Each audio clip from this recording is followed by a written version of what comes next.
All right, welcome to this video. I just started the camera, or at least I pretended to just start the camera. If I'd actually just started the camera, you wouldn't have actually heard it beep. And the reason I did that is to make the content seem more authentic. Anyway, just kind of a fun thing that with content these days. The reality is there's a huge trend right now in 2024 for exactly what it is that we try to create, which is authentic content. It's kind of like people have been inundated with AI and robots so much over the last year or so that they're just like starving for human connection, which I think is great. But unfortunately, there are a lot of really authentic people who don't necessarily come across as very authentic on YouTube. And the same is true for blogging. In fact, one of the best things that we as bloggers have going for us this year in 2024, and I think going forward, is the fact that we are human. And yet, there are a lot of bloggers who continue to craft content that doesn't really sound any different from what an AI can create these days. So that's one of the things we're going to work on. In fact, today, I want to show you one of the things that I'm doing to help take our content that we've already written or content that I'm writing right now and help ensure that it's helpful. Likewise, helpful content needs to seem helpful according to certain criteria Google's come up with. And that's what we're going to talk about today, is using that criteria, but also being able to apply that criteria using AI to help make our content better and to analyze it in a way that's way more objective than we're going to be able to do with our own content. So without any further ado, let's dive in. Look, helpful content isn't a new thing. This article was first posted by Google, I don't even know when, but I remember showing it in a video probably like 2 years ago. So helpful content's kind of been around, and it's something that Google's been trying to push toward. However, with the advent of ChatGPT going totally open and everybody starting to use it to generate massive amounts of content, basically Google had to take what it is they were doing with helpful content, and I think they had to just like speed it up by a couple of years. And that's part of the reason we saw so much change in the SERPs over the last year. And I don't think they're done. Honestly, I think there's a lot of content that's showing up at the top of the SERPs that is not helpful, but a lot of it does meet this criteria. So let's look at what some of this criteria is. Well, is it very well defined as criteria? Not exactly, but Google gives us some questions that we can ask ourselves, I guess, as we review our content to determine if it's helpful or not. So let's look at this. Content and quality questions. Does it provide original information, reporting, research, or analysis? Original, I think, is the key word here. It needs to be something that isn't just a replication of other stuff on the web. There's really no reason for Google to have 10 articles on the first page of the SERP that all say the same thing. And so it doesn't do any good to just regurgitate what other bloggers have already said. Does it provide substantial, complete, or comprehensive description of the topic? So does it completely cover the topic? Does it provide insightful analysis or interesting information beyond just what's obvious? Interestingly enough, there's a lot of stuff in here as we read through the rest of these questions that an AI is going to have a hard time doing because it can't really experience anything, and so it has to just infer stuff from what other people have already said. Most of the time, what AI is going to do is take what's already been said and just rephrase it. There's some other things too that go beyond just like the information that's in the article. So is this the sort of page you'd want to bookmark, share with a friend, or recommend? Some of these questions are like so subjective that it's really hard to be able to step back and objectively look at your content and determine if it actually meets these criteria or not. So we're going to go ahead and make this a little bit more objective. So this is ChatGPT. Hopefully you've seen this. Well, sort of. This is actually a custom GPT that I made that I called Helpful Content Critic. It's specifically been trained on the helpful content criteria, and it's turned that criteria into quantifiable, actual like specific things that it can measure within an article and even compare across multiple articles. So I can just ask it to do this. Look, I have a blog post for you to review, and it's going to say, great. Give me a URL. So I'm going to go to a blog post that I've already published. And you know what? To show that I haven't just already done this, we're just going to go to page, is soup left out overnight safe to eat? All right, I'm going to copy this article. Gosh, this isn't even categorized. People wonder, why is it the Cook for Folk doesn't do great? It's because we just still haven't gotten around to properly handling this website, like organizing it and even going through the content to make sure that it's helpful. Okay, so we're gonna do a little bit of that now. We're gonna take this article and I'm going to paste it in here. And I'm gonna get a critique from the helpful content critic. All right, so there's the review. You can see now that what this has done is it's, first of all, turned those questions into quantifiable criteria. Expertise and authoritativeness, EEAT maybe, content depth and originality, engagement and value, relevance and clarity, and visual and structural appeal, and user focus versus search engine focus. And I get some specific feedback. So here, content depth and originality, suggestions. This post covers essential aspects of food safety related to soup with references to credible sources. To improve, the post could include more original insights or experiences, such as personal tips on identifying spoiled food beyond the basics.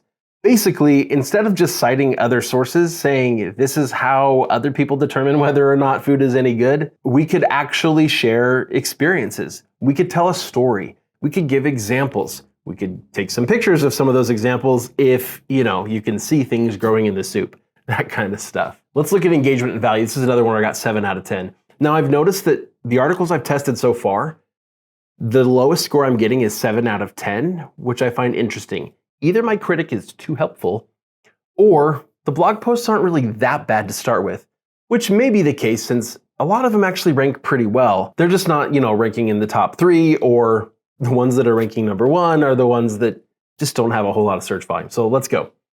Engagement and value. The content is informative and likely valuable to readers concerned about food safety. To increase engagement, the post could benefit from interactive elements like quizzes on food safety or a video demonstrating proper food storage techniques. So you can see how it's giving me some specific things that I could do to improve this. And I could ask it more questions. I could say, where in the article should I insert this video?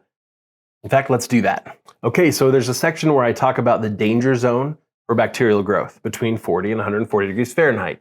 So right after that section, it says would be a good spot. Let's go take a look at the article. So here I mention it in the very beginning. Okay, here, the danger zone. So maybe right after that, so I've got a section here called storing cooked soup. I might actually include it within this section rather than just above it or just after the danger zone. Somewhere in this section probably would be a good spot. So it gave me some advice.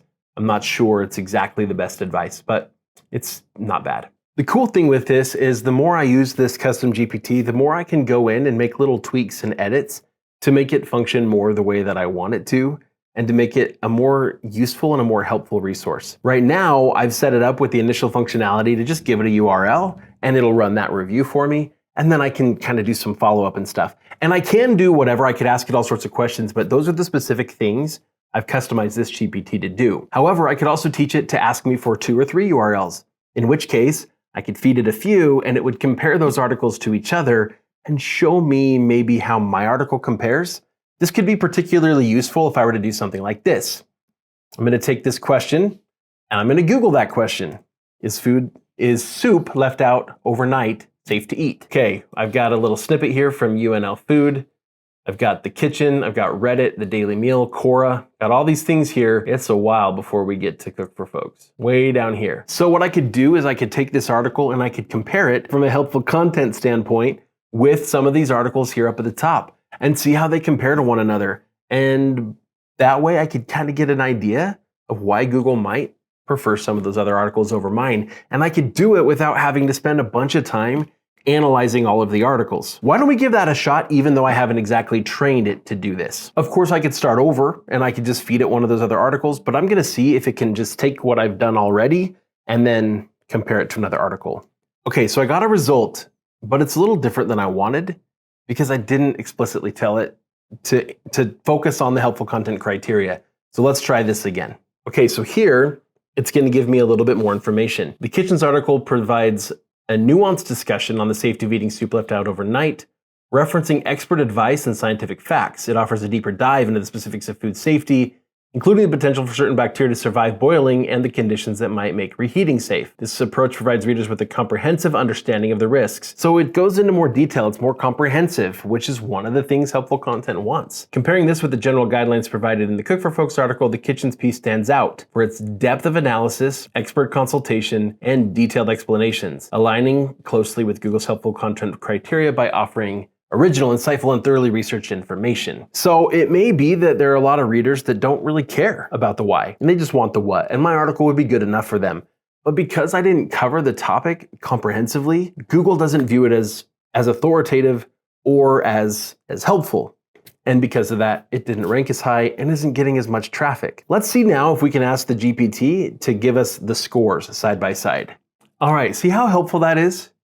It's pretty helpful. Okay, now I'm doing this with a custom GPT that I created, and this is going to be available for Project 24 members as well as for Income School insiders. Again, the really cool thing with creating a custom GPT is that you can continue to train it and tweak it and improve the way that it interacts with you and kind of focus on specific nuances of what to look for.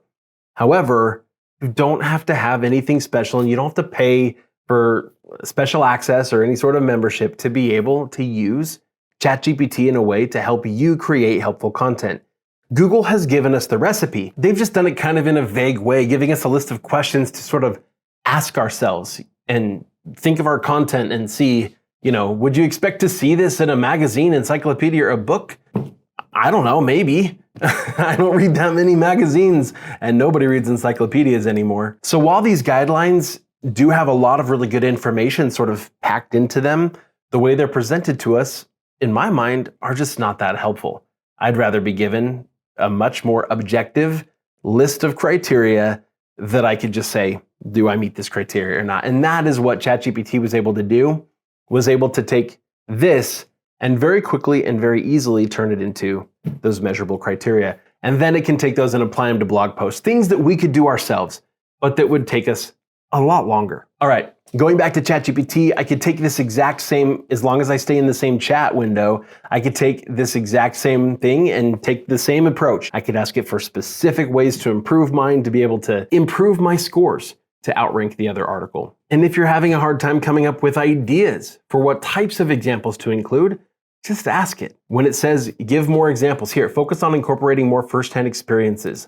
I could say, what types of experiences would be most valuable to include in this article? Experiences where individuals encountered food safety issues with soups or other perishable foods left out for extended periods could be valuable. It seems a little bit obvious for this article, but it could be really helpful to get feedback like this, especially if it's not so obvious to you. Stories about the consequences of ignoring food safety guidelines, like food poisoning incidents. Stories are going to take a principle and they're going to make it hit home so much better, so much faster for readers, and are probably more powerful than just citing a bunch of statistics. That would make the content more helpful. Actually more helpful. Not just more helpful, but more helpful. In part because those stories are going to be a lot more focused on people than they are on search engines, which is one of the things Google wants us to do. And by focusing more on people and what helps people to remember stuff and to treat important things as important, well, that's actually more helpful for those people too. And since people do a lot better job of understanding stories than they do of understanding data, you can see why this is maybe a better thing. So let's try incorporating helpful stuff a little bit more in our content. Okay, now I said I would talk briefly about Income School Insiders. Income School Insiders is something we've had going on for a little while, but historically it's basically been an email list.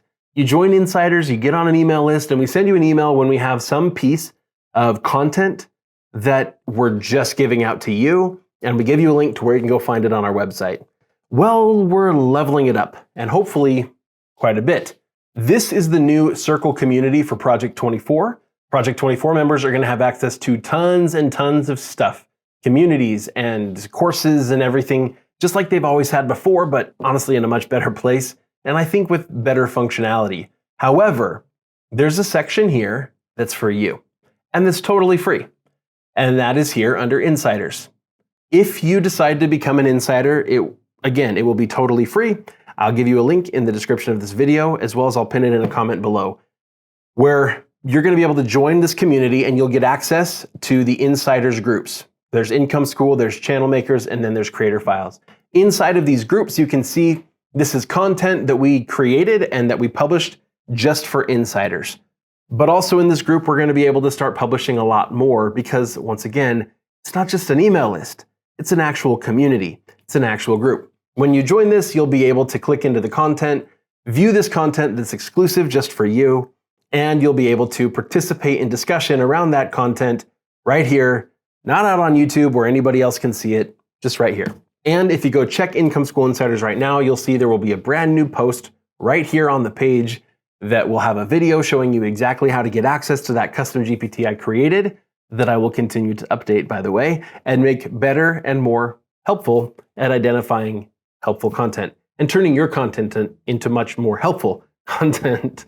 It's kind of a tongue twister. And that'll be right here, including a link. So go check out Income School Insiders, join today. Right now, it's available on the web, and any day now, it'll also be in a nice and convenient app. So thanks for joining me today, and I look forward to creating a lot more content, of course, here on this YouTube channel, as always, but also I'm hoping to share a lot more behind the scenes and a lot more of the extended conversations around some of these topics that I can put right here in Income School Insiders.